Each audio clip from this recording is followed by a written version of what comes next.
Hey guys, how's it going? Today is going to be a short video.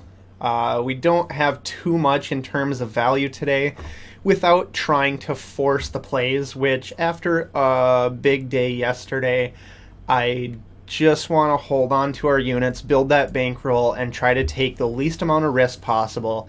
Looks like we've got a ton of games over the weekend, so there's no sense in just forcing it, wasting our bankroll, and losing units on coin flip games, right?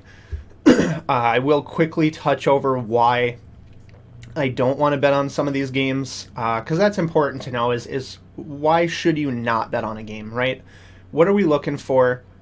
And yeah, so just jumping in with this Capitals game, we were on them last time at plus 130, and there's reasons not to like this team today at lower value. Because of the win, we dropped from plus 130 to 115 today. May even get closer to even, honestly. I'm not too sure, but the big change is going to be, between the goalie, I guess, is a change, but also injuries. We were missing some depth at center on the Bruins last time. We tried to take advantage of that. We were playing against Rask. Vanacek's going to be the same, but in terms of goalie stats, it's very even, very 50-50. They pick up a couple pieces here in Bruins, so for having less injured players and we're getting less value, I'm not a fan of that. Looks like this penalty minutes per game came down below 11, which it was over 11 last game, so that tells me they did better against the Caps on keeping those penalties a little bit lower and more in check. But you've got a team that doesn't get scored on a lot against a team that does score a lot, but gets scored on a lot. It's kind of a high-powered offense against high-powered defense, right? And who wins that? I'm still not really too sure. I think it's a per case basis that you really have to study.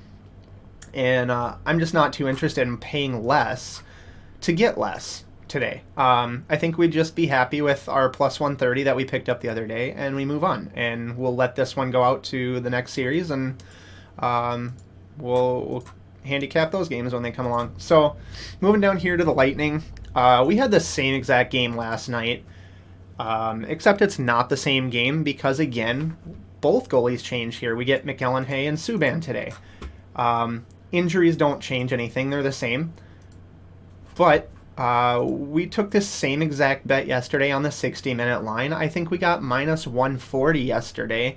Odds drop because of the 2-2 overtime. And so we get minus 190 on the money line instead of minus 210 or minus 220. So at almost, 15-20 points of better value. And in my opinion, just a way worse goalie on the Blackhawks. I mentioned yesterday that I thought Lankinen would have been one of the reasons that the Blackhawks stay in that game. Obviously, we don't have Vasilevsky, but if I had to pick between these two goalies, I'm rolling with the Lightning all day. Am I going to take the puck line after losing last night? No, not really. I'll stick with the 60 minutes at minus 125. I'm completely fine with that. But yeah, I'm on that all day. Just because we lost once doesn't mean I won't take it again. I still think Lightning is way better team, especially in this form, again, with the injuries and whatnot. Kucherov is something we're going to have out the whole season. Some of these guys have surgeries that they just decided to take the year off, essentially, with the shortened season. So, Lightning 60 minutes, I'm on that. Between the Wild and the Coyotes played terribly against the Kings the other night. We were on the Kings, we outshot them, we outplayed them, and just couldn't pull off the win. I kind of get a sense that morale is a little bit low in Minnesota for the Wild, just because they benched Parise the last game. They got their ass handed to them by the Knights. I thought they looked fine the first game, and then it was like a deflating balloon on the second game. So I don't know what to expect from the Wild, nor do I know what to expect from the Coyotes. Really, this game could go either way. I guess I expect the Wild to win, but I don't want to lay minus 140, especially when I'm not confident. So I really don't care about the stats too much, just because if the emotions of the team are mixed up, which I kind of get that feeling that, I'm not going to be confident on a team that I don't feel like they're confident in themselves. So I'm skipping that game. Ducks and Avalanche, I think Ryan's on this one.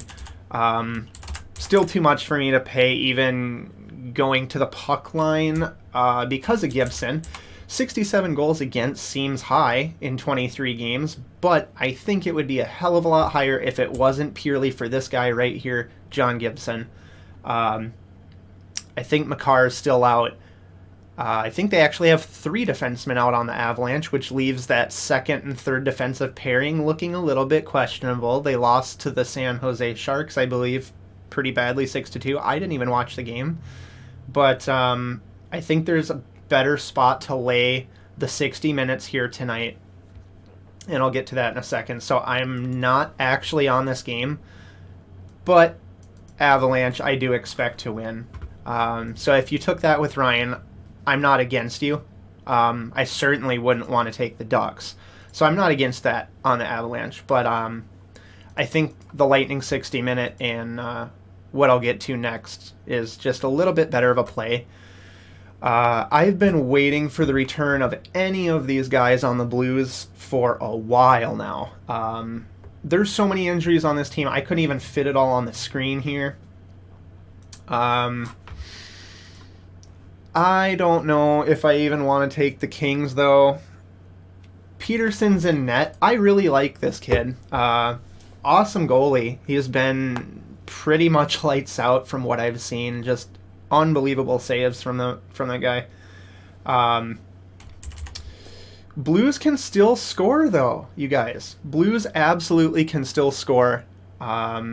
Still good pieces to that team, but just cannot get it together. And I don't know if there's enough for me at 115 or 135. I mean, that's like, picking the Capitals and Bruins again on some teams that you're just not sure who's going to show up. Kings have the ability to put, 35, 40 shots on net, score a couple goals. But I've seen the Blues kind of, have a little bit of fire. So, if I'm going to teeter-totter, I'm certainly not going to take 135 if I think it's a 50-50. And 115, is there enough there at a 50-50? I mean, if this was a plus 130 to plus 140, yeah, I'd be all over it. Probably, on the Kings. Just not for me today, though. So these are all games I'm going to watch. Maybe we can learn something from them without having to risk anything. So the second bet, I guess, for the day total is going to be the Golden Knights, 60 minutes. And honestly, you guys, I'm going to take the puck line on the Golden Knights tonight to win by 2 or more. So that would be minus 1.5. And let me see the odds for that. It is plus 115 instead of minus 145. If you want to play this seriously super safe, I think just take the minus 145. We had a really good day yesterday, though, so if you want to lay a little bit on that puck line, that's probably what I'm going to do. They're still missing Hurdle, it looks like, unless that's announced differently, but that hurts them at center. They're already not a good team, and then you add Jones in there in net against Fleury, if that's going to be confirmed. It's not at the time, but if that's the matchup, my God, you guys, it's smash spot, I believe. 76 goals against, roughly the same amount of games played against 40 goals against. I don't see the Sharks really having a chance.